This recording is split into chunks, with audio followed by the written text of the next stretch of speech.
The inaugural poem was written by a member of the URI class of 2022, Afua Rachel Ansong. Afua came to Kingston from Ghana via the Bronx, New York, and earned her doctorate in English and creative writing, and also earned an MBA this summer. She is currently pursuing a postdoctoral fellowship in Africana Studies at Mount Holyoke College. A Ghanaian-American writer, dancer, singer, and photographer, Afua immigrated to the U.S. when she was 12 years old, bringing with her an interest in writing that has blossomed into a love for poetry. She is the author today of 3 chapbooks and is working on a full-length work. At URI, she was also the founder of the Caged Bird Sings Poetry Festival.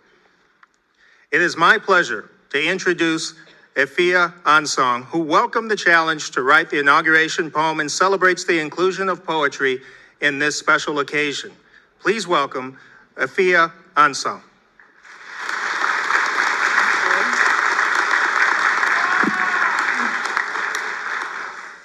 Greetings, President Parlange, Mary Parlange, and honored guests. Akwaaba, welcome, dear guests.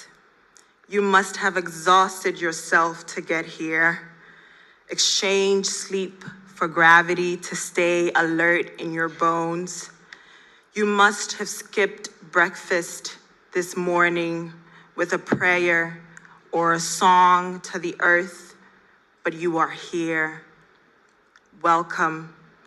You must sit. Rest your feet.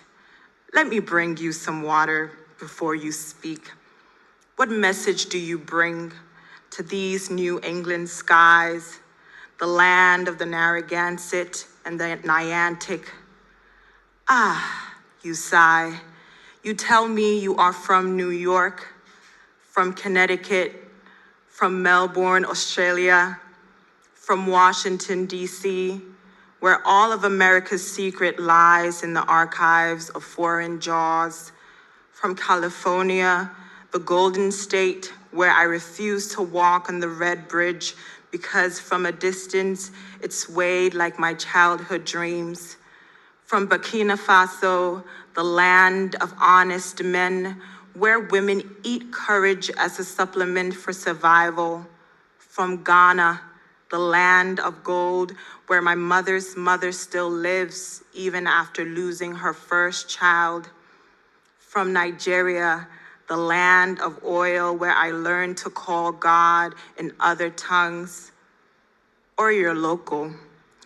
So you walked over Narragansett Beach today, and perhaps you saw the symbols my Akan ancestors left for me, and you stopped to watch a flock of wild turkeys cross the street before turning into the keys of possibilities. My dear guest, here, have some water to quench the thirst of uncertainty you have carried with you, and to quench this fertile land that knows the weight of water, the weight of people who drown in thirst, like the enslaved, like the Indians, like migrants, like my mother who packed her suitcase with feathers because the rocks would keep her grounded in poverty. Akwaaba is what I heard in Akan, the language that welcomed me out of my mother's womb. You are full. You have swallowed enough of the sunlight. In Kingston, we know each other by our first names and by the deeds of our mothers and by the wings of the red robins that sweep over our roofs. We spill conversation into each other's palms for comfort and empty our pockets from weeds we keep secured in our fist. We will sweep it away together and call it bonding. Now you must eat. What shall I offer you? Anything you say. Fresh oysters, lobsters, black sea bass. Here, when we wash the feet of our guests, they sleep better. So let me wash yours.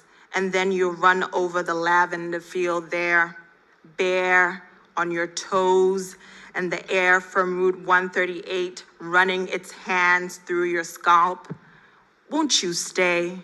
We won't let the familiarity of the tongue pulling away from the teeth distract us from why we are here, to celebrate prestige, passion, power. Sit and let your soft shoulders ride on the cadence of peace. Rest here. We let guests sleep with their ears facing the ocean and their feet to the wind. Rest here. The people have pledged their lives to abundance. Rest here. We cannot let you leave until you have tasted kindness. It is good. Oh, you must stay, dear guest. Akwaaba, welcome back home.